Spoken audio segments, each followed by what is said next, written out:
ఈ రోజున మనం తెల్ల మచ్చలు, బొల్లి వ్యాధి గురించి క్లుప్తంగా తెలుసుకుందాం.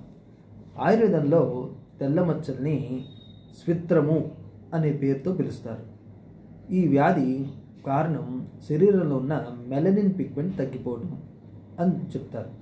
మన ఆయుర్వేదం ప్రకారం ఏ చర్మ వ్యాధి అయినా కుష్ఠం అనే పేరుతో పిలుస్తారు. అంటే శరీరాన్ని చెడగొట్టేది లేదా పాడు చేసేది అని అర్థం.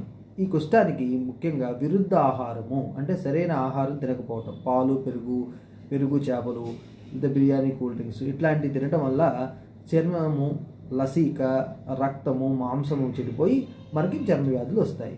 ముఖ్యంగా ఆయుర్వేదం ప్రకారము రాజకరంజ పిత్తాలు చెడిపోవటం వల్ల ఈ చర్మ వ్యాధి వస్తుంది.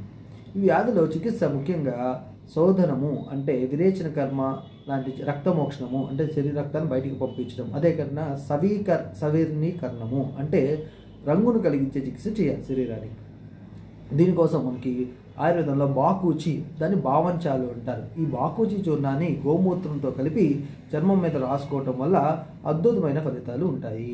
అదేవిధంగా మనం ఈ తీసుకునేటప్పుడు మహామరిత్యాది తైలం కూడా మంచి ఫలితం కనపడుతుంది. కానీ ఈ చికిత్సలు ముఖ్యంగా నిపుణులైన ఆయుర్వేద వైద్యుని పరీక్షల్లో మాత్రమే వాడవలసి ఉంటుంది.